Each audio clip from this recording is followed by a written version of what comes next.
हमारा जो chapter number 1 है बेसिकली वो तो है इंट्रोडक्शन टू बीसीके कि क्या है बीसीके और कुछ बेसिक बातें। तो सबसे पहले इसमें जो हमारा पहला टॉपिक है वो है एक्टिविटी, मतलब कि गतिविधि, है ना। ठीक है ना, तो अब शुरू करते हैं, फिर आता हूँ आपके पास। Good afternoon. तो गतिविधि जो है उसको हम दो कैटेगरीज में डिवाइड कर लेते हैं। हम कहते हैं एक गतिविधि होगी इकोनॉमिक और दूसरी हो सकती है नॉन इकोनॉमिक। किसी भी गतिविधि को हम इकोनॉमिक या नॉन इकोनॉमिक किस आधार पे कहेंगे, हम उसके पीछे छुपे मोटिव को देखेंगे। ठीक है। अगर हमें लगता है कि इस एक्टिविटी या किसी भी एक्टिविटी के पीछे प्रॉफिट का मोटिव है तो हम कह देंगे कि ये इकोनॉमिक गतिविधि है। सिंपल, आपको सिर्फ मोटिव देखना है। और अगर आपको लगता है कि नहीं, इसमें कोई प्रॉफिट का मोटिव नहीं है, तो आप कह देंगे कि ये नॉन इकोनॉमिक एक्टिविटी है ना। तो क्योंकि हमारा सब्जेक्ट का नाम है बीसीके, बी मतलब बिजनेस, तो ऑब्वियसली बिजनेस का मतलब है इकोनॉमिक एक्टिविटी, तो यहाँ पर हम नॉन इकोनॉमिक की बात नहीं करेंगे। तो अब जब हम इकोनॉमिक एक्टिविटी वर्ड कहते हैं तो बिजनेस के नजरिए से एक शब्द इसमें उभर के सामने आता है, उसे कहते हैं प्रोडक्शन। अब प्रोडक्शन का मतलब है वैल्यू एडिशन, कि मतलब आप कुछ वैल्यू ऐड कर रहे हो इकोनॉमी के अंदर, है ना। तो प्रोडक्शन का मतलब कई बार बच्चा सोचता है कि खाली डब्बे बना रहे हैं हम, तो डब्बे बनाने को प्रोडक्शन कहते हैं, ऐसा नहीं है। एक टीचर आपको, जो मैं अभी आपको पढ़ा रहा हूँ मान लो, तो ये देश के अंदर प्रोडक्शन हो रहा है, यानी सर्विसेज भी प्रोडक्शन ही है। तो हम प्रोडक्शन को मतलब एक वाइडर टर्म मानते हैं। अब प्रोडक्शन जो है वो दो तरह से चल सकता है। एक को हम कहते हैं सबसिस्टेंस ड्रिवन प्रोडक्शन, मतलब कि मैं प्रोडक्शन कर रहा हूँ और अपने कंजम्पशन के लिए कर रहा हूँ। जैसे आमतौर पे फार्मर्स होते हैं, किसान अपना खेती करता है और वो प्रोडक्शन अपना घर ले जाता है, तो that is production for self consumption. दूसरा हो सकता है बेचने के लिए, कि मेरा उद्देश्य है प्रोडक्शन करके इस सामान को बेचूं मैं, तो उसे बोल देते हैं हम कमर्शलाइजेशन ऑफ प्रोडक्शन। वो होता है मार्केट ड्रिवन प्रोडक्शन। तो basically that is supply side of economics. आपने अगर इकोनॉमिक्स में पढ़ा होगा कि भाई मार्केट होता है जिसमें डिमांड करने वाला कंज्यूमर होता है और बेचने वाला प्रोड्यूसर होता है। तो ये मतलब हो गया कि हम बेचने के लिए सामान बना रहे हैं, तो दैट इज प्रोडक्शन। अच्छा, अब हम बिजनेस की जब बात करते हैं अगले पॉइंट में, तो हम बिजनेस के वहां पर कुछ नजरियों की बात करते हैं, यानी पर्सपेक्टिव की बात करते हैं। तो बिजनेस के पर्सपेक्टिव को हम कहते हैं कि भैया ये तीन हो सकते हैं। एक तो बहुत बड़ा, ब्रॉडर, एक थोड़ा मीडियम, थोड़ा छोटा, और एक बहुत छोटा, नैरो। तो ब्रॉडर का मतलब तो आ गया कि मैं बिजनेस वर्ड अगर बोलूं तो ब्रॉडर का मतलब सब कुछ, यहाँ लिखा भी है सब कुछ, जो भी आप सोच सकते हो, कोई भी एक्टिविटी बिजनेस से रिलेटेड कुछ भी जो सोच सकते हो, that is broader aspect. Medium aspect का मतलब आता है कि जब हम किसी एक पर्टिकुलर इंडस्ट्री की ही बात करते हैं, जैसे सीमेंट इंडस्ट्री, तो यहाँ पर हम जो भी बिजनेस की बात कर रहे हैं सीमेंट से रिलेटेड होनी चाहिए, तो दैट इज मीडियम पर्सपेक्टिव। ऐसा नहीं है कि हम ऑटोमोबाइल इंडस्ट्री की भी बात कर रहे हैं, नहीं, सिर्फ एक पर्टिकुलर इंडस्ट्री की बात कर रहे हैं। और नैरो डेफिनेशन जो है या नैरो पर्सपेक्टिव जो है बिजनेस का, वो बहुत छोटा है। उसका मतलब है सिर्फ कि भाई आप कुछ काम कर रहे हो अपना मुनाफा कमाने के लिए, दैट्स इट। कि वन टाइम मतलब आप कोई नॉर्मल अपनी ऑक्यूपेशन कर रहे हो, काम कर रहे हो, तो दुकान पे मान लो कोई पनवाड़ी बैठा है, तो हम कहेंगे बिजनेस, सिंपल। लेकिन एक चीज इसमें ध्यान रखनी है कि अगर one time profit earning transaction हो गई, मान लो आपने लॉटरी टिकट खरीदा और आपकी लॉटरी लग गई 1 करोड़ की, तो वो बिजनेस नहीं है, क्योंकि वो एक तुक्का लग गया, वो तो आपने जुआ खेला और आप जुए में जीत गए। तो one time profit earning transaction को हम बिजनेस नहीं कहते। अब एक बहुत ही चटपटा पॉइंट है इसके अंदर, एग्रीकल्चर को लेकर। तो भारत में शायद आपको ना पता हो या पता हो, आई डोंट नो, भारत में एग्रीकल्चर को हम टैक्स के दायरे से बाहर रखते हैं, यानी कि एग्रीकल्चरल इनकम पर टैक्स नहीं लगाती सरकार। तो इसीलिए एग्रीकल्चर को बिजनेस नहीं कंसिडर किया जाता, मतलब लीगल रूल्स के हिसाब से। परंतु बहुत से एग्रो बेस्ड प्रोडक्ट्स या एग्रो बेस्ड इंडस्ट्रियां हैं जो काम कर रही हैं, मुनाफा कमा रही हैं, और उन पर टैक्स भी लगता है, उन्हें हम बिजनेस जरूर कंसिडर करेंगे। जैसे मान लो दालें बना रहा है कोई, कोई मसाले बना रहा है, एमडीएच वाले अंकल, तो ये जो है ये एग्रो बेस्ड प्रोडक्ट्स या प्रोड्यूस्ड जो है उनको आगे किसी और फॉर्म में बनाकर बेच रहे हैं, तो वो इंडस्ट्रियां बिजनेस जरूर कहलाई जाएंगी। लेकिन अगर कोई किसान गेहूं उगा रहा है, चावल उगा रहा है और उसे बेच रहा है, तो हम उसको एग्जेम्प्ट कर देते हैं, कानून के दायरे से बाहर कर देते हैं, कि हम कहते हैं ये बिजनेस नहीं है। उसके बाद एक बहुत ही बढ़िया टर्मिनोलॉजी का खेल है यहाँ पर, वो है कि बिजनेस की अंडरस्टैंडिंग के लिए हम मानते हैं कि आप 3 लेयर्स समझ लो। 3 लेयर्स का मतलब है कि मतलब एक तरह से कि सबसे छोटा, फिर थोड़ा उससे बड़ा और सबसे बड़ा। तो जैसे हम डेली ऑक्यूपेशन की बात करते हैं, तो वही जो अभी शुरू में दिखाया था वो हो गया नैरो पर्सपेक्टिव, कि भाई पनवाड़ी दुकान पे काम कर रहा है। अगर उसको हम किसी एक पर्टिकुलर इंडस्ट्री तक सीमित कर दें, तो वो बन गया मीडियम पर्सपेक्टिव, जैसे सीमेंट इंडस्ट्री हमने कहा। और अगर हम सारी गतिविधियों को कवर अप कर लें, सब कुछ ब्रॉडर पर्सपेक्टिव कर लें, तो उसे बोला जाता है कॉमर्स। तो बेसिकली ये 3 अलग-अलग नजरिए बन गए, वही जो पहले भी हमने देखे थे। चलो, तो यहाँ तक तो बेसिकली आप समझ लो इंट्रोडक्टरी बातें होती हैं। तो एक बार पहले यहाँ तक आप बता दो कि यहाँ तक आपको याद आ गया, फिर आगे मजेदार बातों पर चलते हैं। चलो ठीक है। अब जो क्वेश्चन इसमें आएगा वो, हाँ, ठीक है। तो प्रेरणा जी कह रही है सर अदरक वाली चाय पिए। तो बिल्कुल प्रेरणा जी, अदरक वाली ही चाय मैंने मंगवा रखी है आज, वही पी रहे हैं। चलो, तो अब बच्चों इसमें अब जो क्वेश्चन एक आएगा ही आएगा, मतलब इस टॉपिक में से, उसका नाम है जी बिजनेस, एम्प्लॉयमेंट और प्रोफेशन। 3 शब्द हैं, लेकिन तीनों का मतलब अलग है। सुनने में हो सकता है एक जैसा लगे, लेकिन सबके कीवर्ड्स अलग हैं। तो बिजनेस, एम्प्लॉयमेंट और प्रोफेशन, ठीक है। तो यहाँ पर आप जितने भी बातें बादल में देख रहे हो, ये सारे कीवर्ड्स हैं। तो बिल्कुल अच्छे से याद रखना है, मैंने बताया भी था।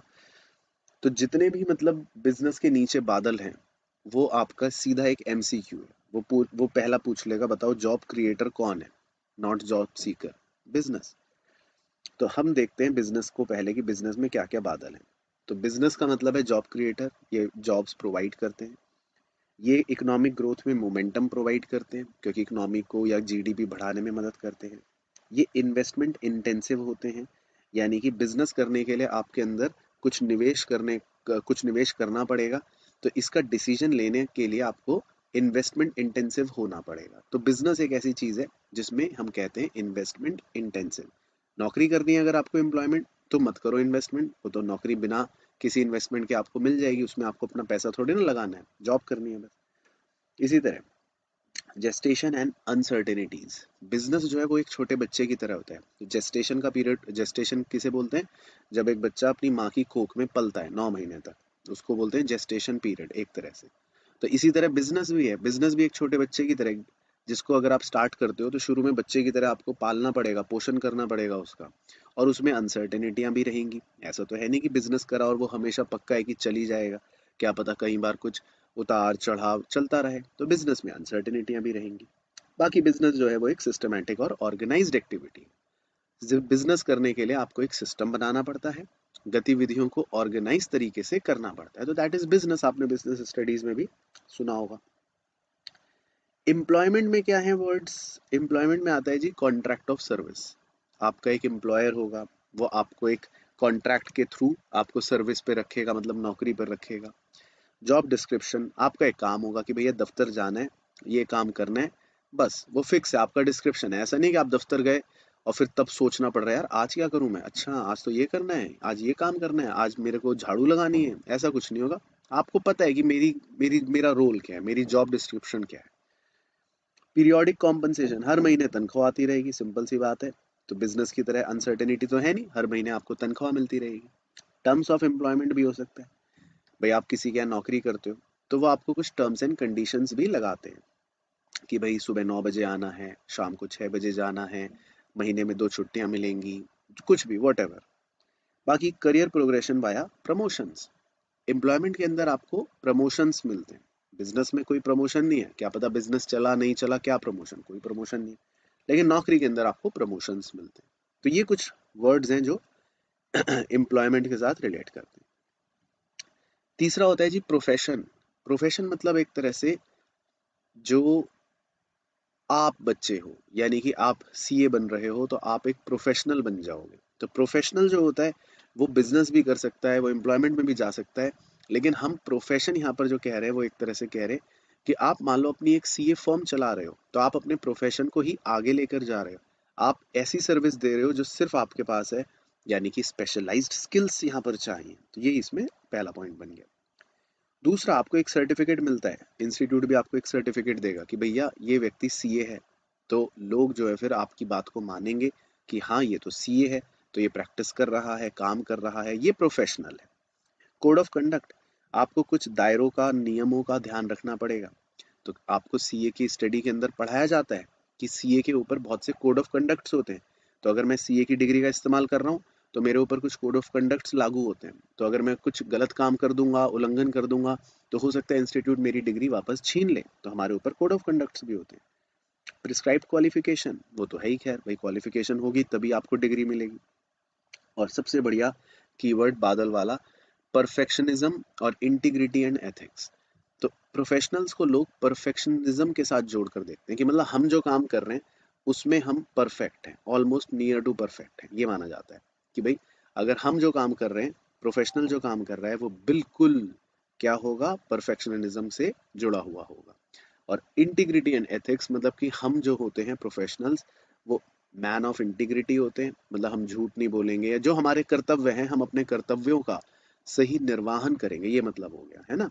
तो अगर हम मुंशी हैं तो हम अच्छी मुंशीगिरी करेंगे, किसी गलत बैलेंस शीट पे साइन नहीं करेंगे, जो सत्य है, ट्रू एंड फेयर व्यू है, उसी को प्रेजेंट करेंगे, एथिक्स से काम करेंगे। तो ये चीजें प्रोफेशंस के साथ जुड़ी होती हैं। तो मतलब इसमें से कितना कैसा भी एमसीक्यू बन सकता है। बाकी दो छुटमुट से पॉइंट है कि भैया बिजनेसमैन और एंटरप्रेन्योर में क्या फ़र्क होता है।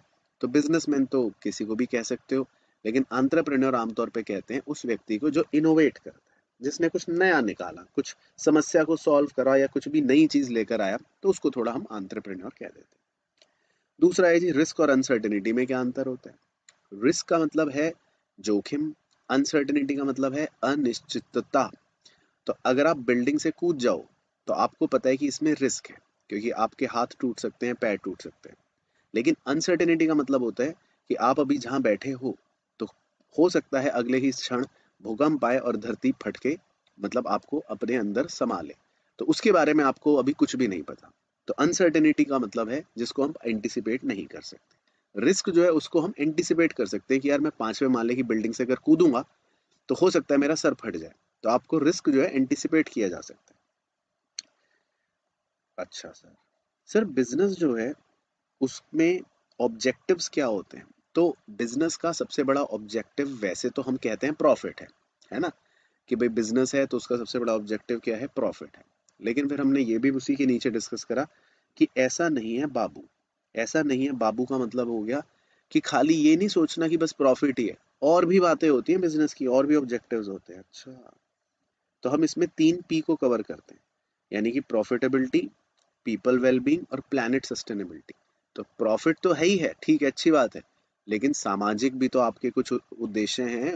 सोशल भी तो मतलब आपको ध्यान रखना है, जिस समाज में आप बिजनेस कर रहे हो वहाँ के लोगों का भी तो भला करना है। तो उसको बोलते हैं पीपल वेलबींग। और जिस प्लैनेट पर हम सब रहते हैं मिलकर, तो उसको तो भैया पर्यावरण की रक्षा तो करनी पड़ेगी। तो वो भी हमारा एक उद्देश्य बन गया, प्लैनेट सस्टेनेबिलिटी यानी इकोलॉजिकल ऑब्जेक्टिव। तो हम खाली ये नहीं कह सकते कि प्रॉफिट ही हमारा मेन ऑब्जेक्टिव है, हम पी कह देते हैं, यानी प्रॉफिटेबिलिटी भी, पीपल भी और प्लैनेट भी। चलो तो पहले एक बार यहाँ तक और बता दो कि यहाँ तक की स्टोरी याद आ गई।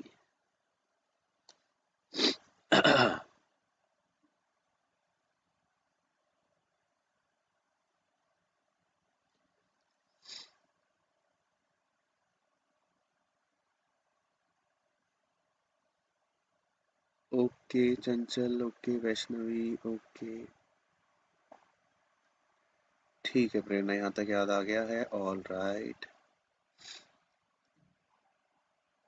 ओके ओके ठीक है जी। ओके अली, अंकित, राकेश, ठीक है, ऑल राइट। चलो ठीक है, तो यहाँ तक की स्टोरी याद आ गई है। ऑल राइट, अब चलते हैं आगे। अब है जी लास्ट पॉइंट इसमें, जिसमें से क्वेश्चन पूछ सकता है चैप्टर 1 में से कि भैया बिजनेस ऑर्गेनाइजेशन के फॉर्म्स क्या हैं। तो बिजनेस ऑर्गेनाइजेशन के मतलब फॉर्म्स की बात करने के लिए हम कुछ बातें कहते हैं। हम कहते हैं कि भाई बिजनेस ओनरशिप जो है वो बंडल ऑफ राइट्स है ना, अधिकार है। क्यों अधिकार क्यों है? क्योंकि प्रॉफिट जो होता है वो मालिक को बिलोंग करता है। अब बिजनेस में तो देखो 100 लोग काम करते हैं, तो ऐसा तो नहीं है ना कि प्रॉफिट जो है वो सबको एम्प्लॉयज को भी दिया जाएगा।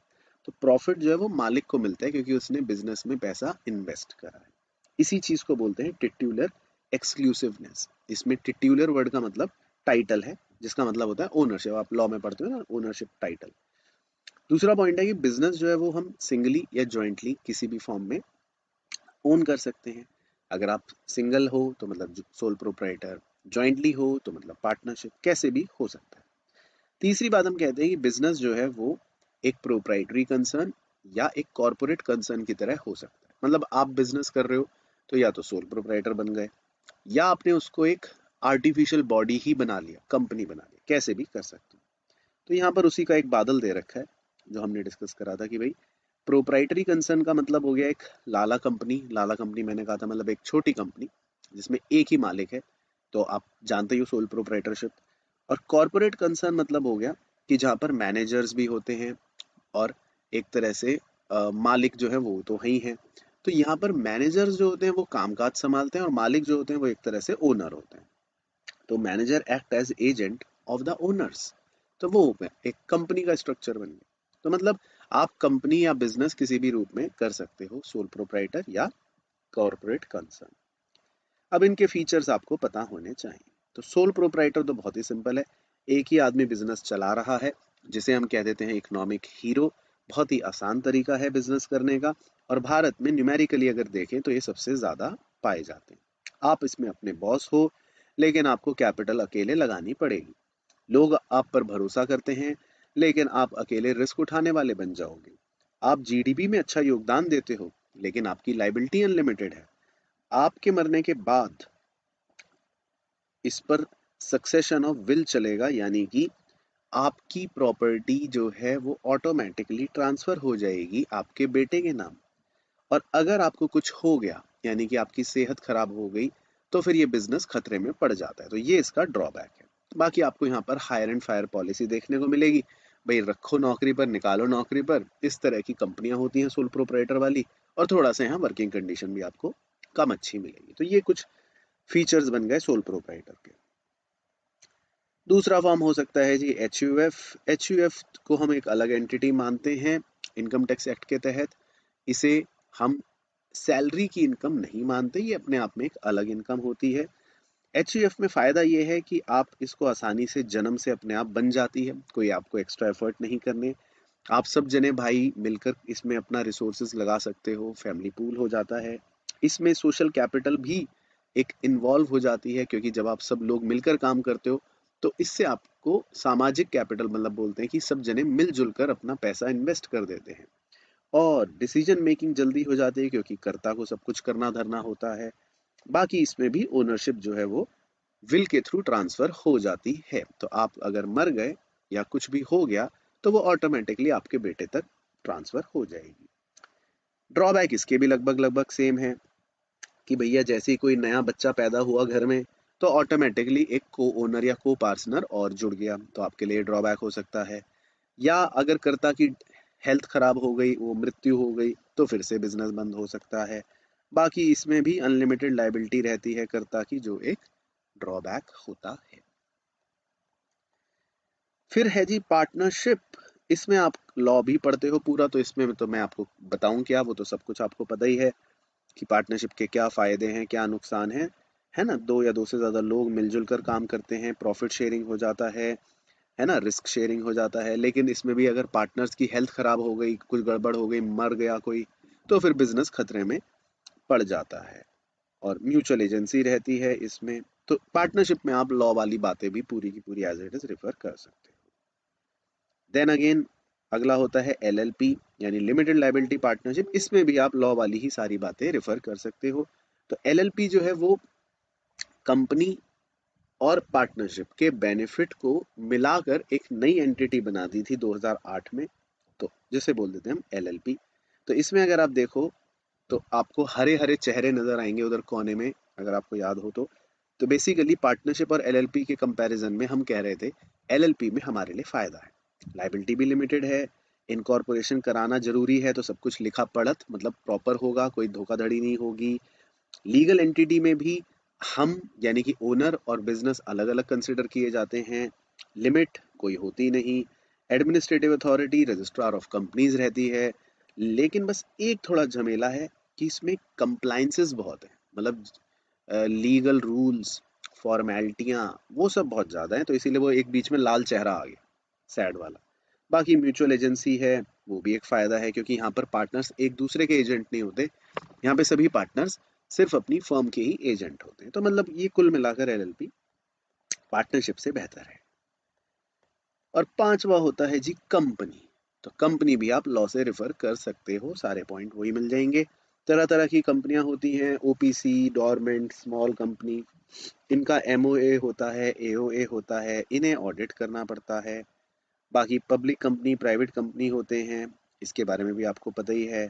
प्राइवेट कंपनी मतलब कुछ घर के ही सदस्य अपनी कंपनी बना रहे हैं, पब्लिक कंपनी मतलब ओपन हो गई, जनता पैसा इन्वेस्ट करती है। बाकी पब्लिक कंपनी में ट्रांसफ़र हो जाता है शेयर, प्राइवेट में नहीं होता।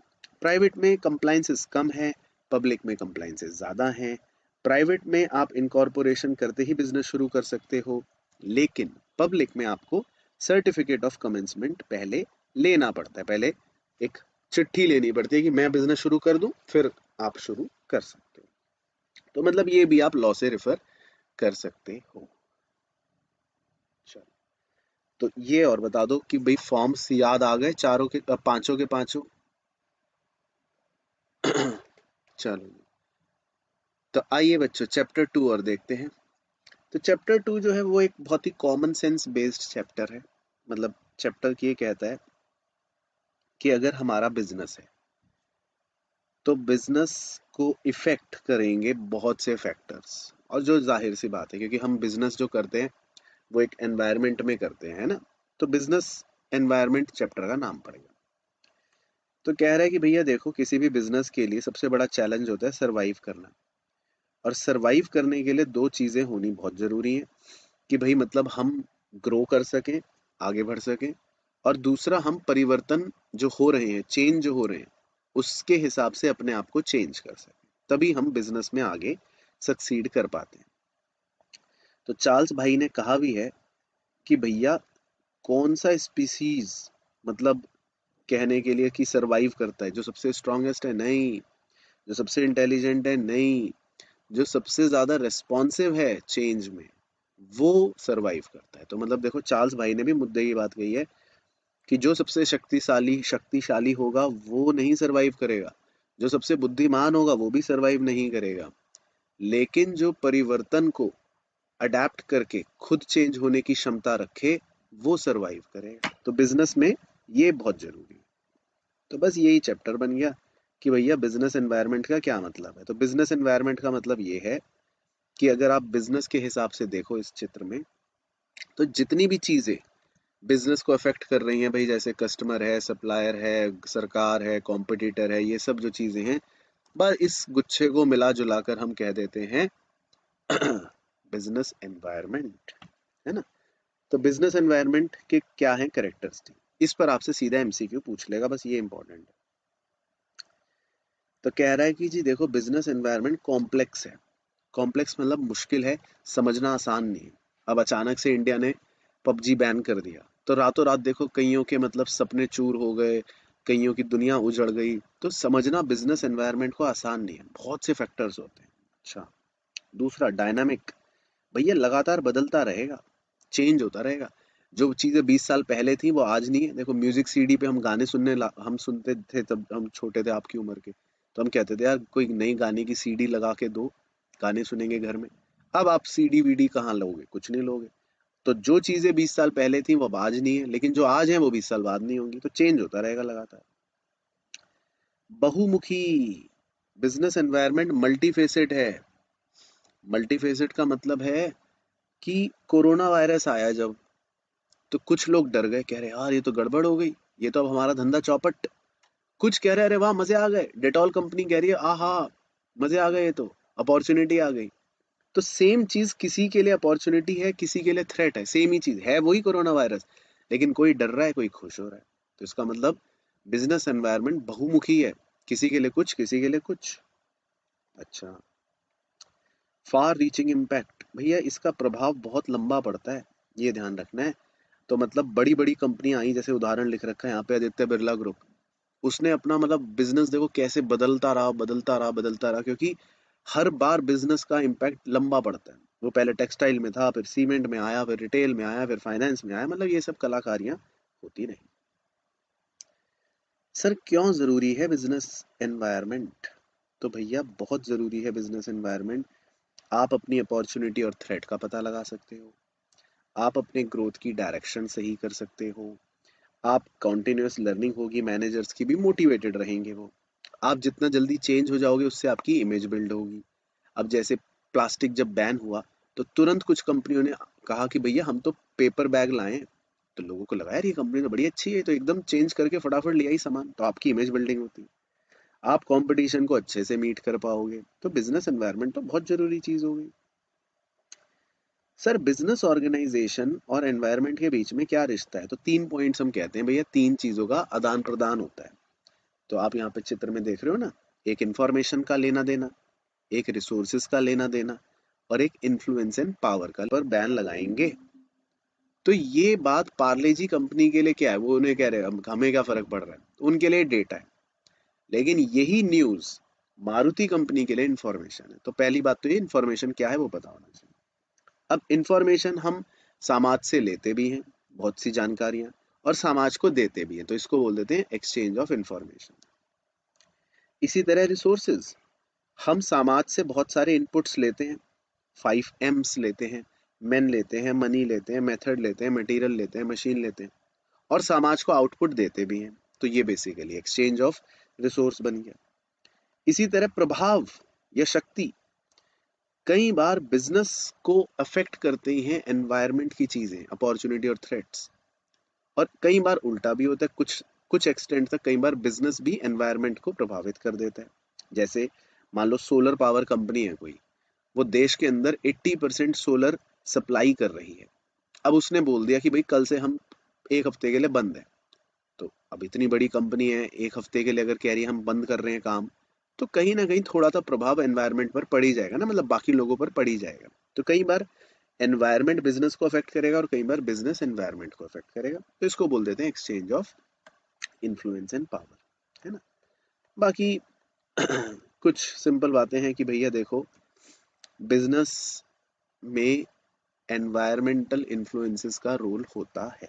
कैसे होता है उसका एक उदाहरण दिया था, डेयरी मिल्क चॉकलेट की कहानी, कि भाई डेयरी मिल्क वालों के प्रोडक्ट को लेकर कई बार अफवाह उड़ी कि इनकी चॉकलेट में कीड़ा है।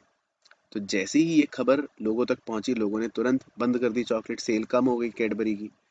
लेकिन उन्होंने इस चीज को छोड़ा नहीं कि भाई चलो कोई नहीं कोई नहीं, उन्होंने तुरंत एक्शन लिया, अपनी चीजों को बदला, टाई अप्स करे वोल्टास के साथ, और बहुत सारे मतलब उन्होंने इस पर जो काम करा, तो अल्टीमेटली कस्टमर्स को लगा कि हाँ यार ऐसी बात नहीं है, और वापस से इनकी सेल बढ़नी शुरू हो गई, और वापस से इनकी इमेज बिल्डिंग भी ठीक हो गई। तो मतलब कई बार बिजनेस को प्रभावित करते हैं आपको बहुत सारे फैक्टर्स, तो उन्हें हमें देखना होता है, अडेप्ट करना होता है, और एक्शन लेना होता है ना। तो बेसिकली ये हो गई बिजनेस इन्फ्लुएंसेस की बातें। बाकी एक छोटा सा फ्रेमवर्क दे रखा है कि भाई मतलब किस तरह से आप स्टेप्स फॉलो करते हो, वो एक सिंपल रटने वाला पॉइंट है, मैंने बताया था कि एनवायरमेंटल इन्फ्लुएंसेस को समझने के लिए क्या फ्रेमवर्क है। तो देखो पहला है टेक इनिशियल व्यू, मतलब आप पहले देखते हो कि बस इनिशियल व्यू का मतलब है कि पहले आप एक एक फर्स्ट व्यू लेते हो कि क्या है। जैसे कोविड आया, तो सब पहले जो बिजनेसमैन थे उन्होंने देखा कि भाई क्या है। Number 2, auditing of environmental influences, फिर उसकी जांच पड़ताल करी। ऑडिटिंग का मतलब है फिर उसके बारे में रिसर्च करी कि अच्छा इससे ये होता है, ये नुकसान होगा, ये फायदा होगा, हमें ये करना पड़ेगा।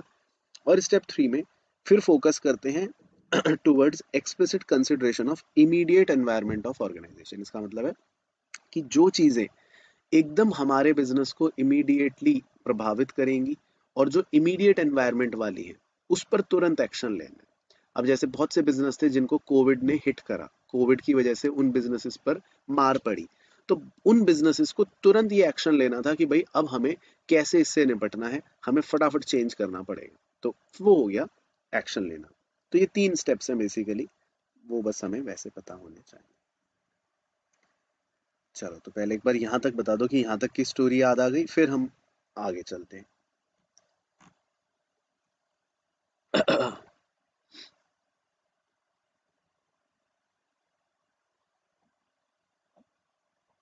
ओके,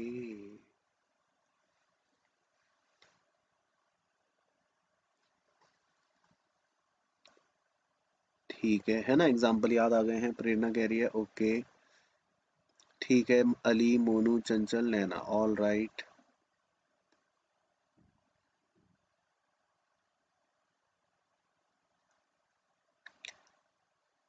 ठीक है, याद आ गया है, ओके, ऑल राइट।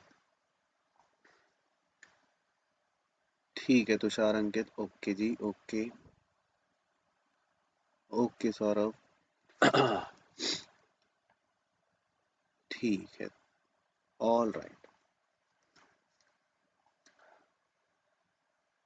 फिर है उसके बाद जी अगला, एनवायरमेंटल एनालिसिस क्यों हुआ है ना। तो बस इसमें भी कीवर्ड्स हैं कुछ, उनका ध्यान रखना है कि हम क्यों करें।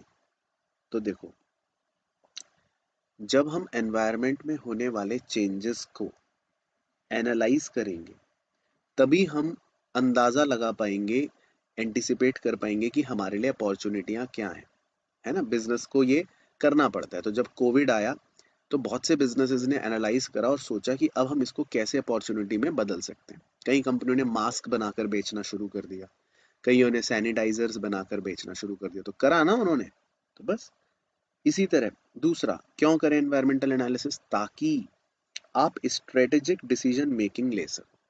स्ट्रेटेजिक डिसीजन मेकिंग का मतलब होता है ऐसे डिसीजंस जो लंबे समय तक आपके बिजनेस को प्रभावित करेंगे।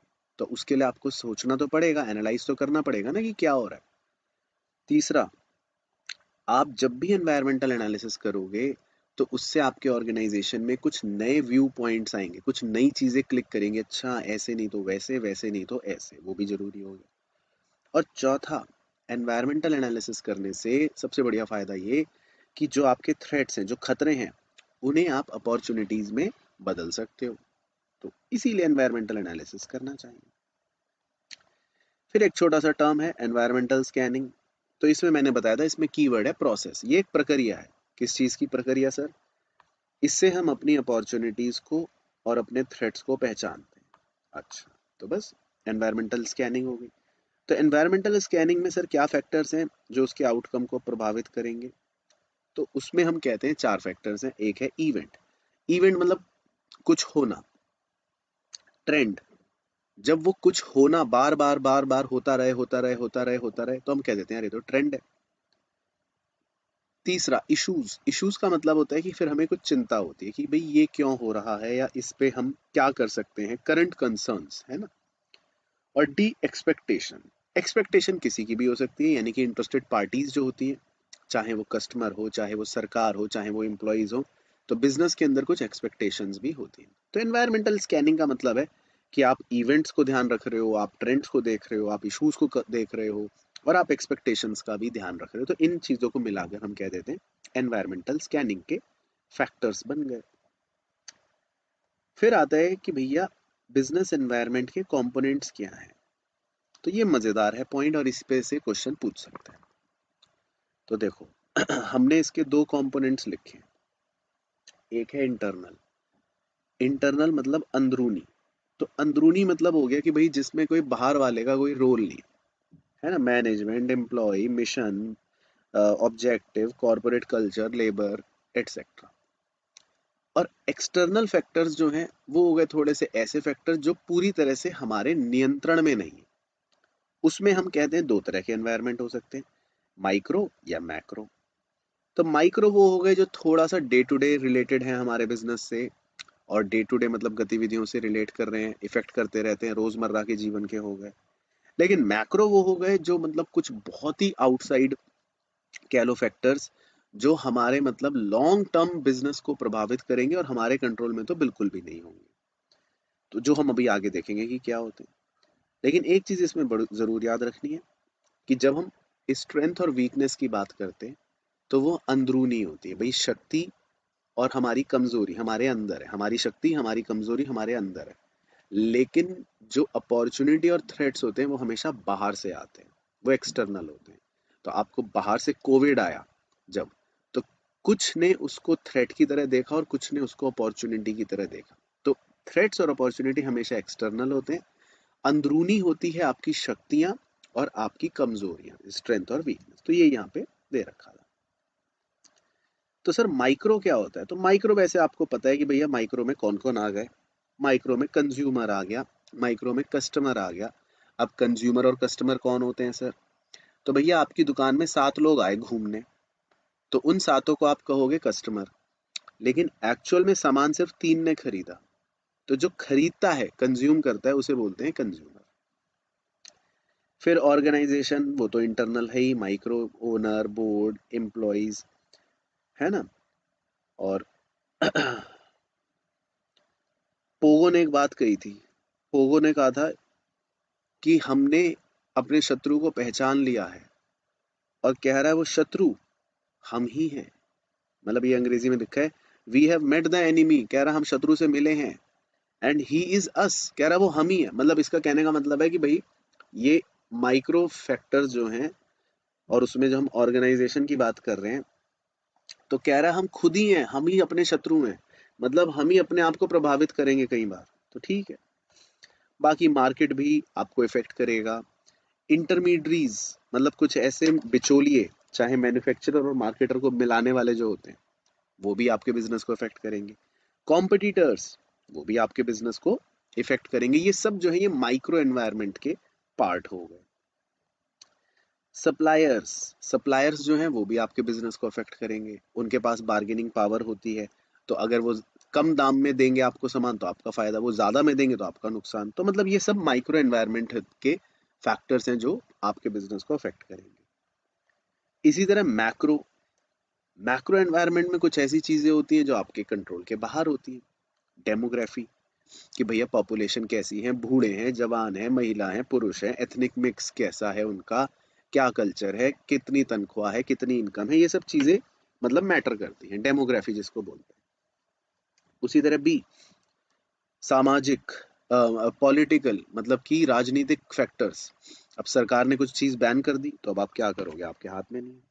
इसके अलावा सोशियो कल्चरल, भाई कुछ समाज के अपने बिलीव्स होते हैं, कुछ अपने समाज के कह लो कि तरीके होते हैं काम करने के, तो आपको उसके तहत ही काम करना पड़ेगा। अब मैकडोनल्ड्स है, उसको इंडिया में बीफ बर्गर नहीं बेच सकती वो, मान लो किसी जगह पर, तो ठीक है क्योंकि वो सामाजिक चीज हो गई। इसी तरह टेक्नोलॉजिकल फैक्टर्स होते हैं, कई बार टेक्नोलॉजी चेंज हो गई। इकोनॉमिक फैक्टर्स होते हैं, इंटरेस्ट रेट बढ़ गया, रेपो रेट बढ़ गया, या आरबीआई ने कुछ कर दिया। लीगल फैक्टर्स होते हैं, नई नए लॉज आ गए। ग्लोबल फैक्टर हो सकते हैं, भैया रशिया यूक्रेन की लड़ाई हो गई। तो मतलब बहुत से ऐसे फैक्टर जो आपके बिजनेस को अफेक्ट करते हैं लेकिन आपके कंट्रोल में नहीं है, तो हमने उनको नाम दे दिया था मैक्रो। अब जो हमने पढ़ा था उसी से एक एनालिसिस बना लिया, स्वॉट एनालिसिस, स्ट्रेंथ वीकनेस अपॉर्चुनिटी और थ्रेट। तो वो मैं आपको बता ही चुका हूँ। स्ट्रेंथ और वीकनेस आपकी अंदरूनी होती है, तो within the organization. Opportunity और थ्रेट आपको एनवायरनमेंट से मिलती है। तो स्ट्रेंथ का मतलब ये कि भैया आप कॉम्पिटिटर से कैसे एडवांटेज ले सकते हो, आपका क्या फायदा है। वीकनेस ये कि भाई आपकी कुछ कमियां होंगी, कुछ कॉन्स्ट्रेंट्स होंगे जो आपको पीछे रोक रहे होंगे। अपॉर्चुनिटी मतलब एक फेवरेबल कंडीशन, आपके लिए कुछ अच्छा हो रहा है। थ्रेट्स मतलब अनफेवरेबल कंडीशन जिससे आपको खतरा है। तो हमें इन सब बातों का एनालिसिस करना पड़ता है, दैट इज स्वॉट एनालिसिस। और इसी तरह एक है पेस्टल एनालिसिस। तो पेस्टल एनालिसिस का मतलब है वही जो मैक्रो के सारे एनवायरनमेंट के हमने पॉइंट्स पढ़े थे। पी का मतलब पॉलिटिकल, ई का मतलब इकोनॉमिक, एस का मतलब सोशो कल्चरल, टी का मतलब टेक्नोलॉजिकल, एल का मतलब लीगल और ई का मतलब एनवायरमेंटल। तो हम इन सारे मैक्रो वेरिएबल्स का अगर एनालिसिस कर रहे हैं तो ये बन गया पेस्टल एनालिसिस। ये एक प्रोएक्टिव अप्रोच है। प्रोएक्टिव मतलब आप जल्दी एनालिसिस करते हो, पहले से ही, कुछ होने के बाद नहीं कि पता चला हो गया फिर सोच रहे हो अब क्या हो गया। पहले ही एनालिसिस करते हो, और ये सिंपल अप्रोच होती है।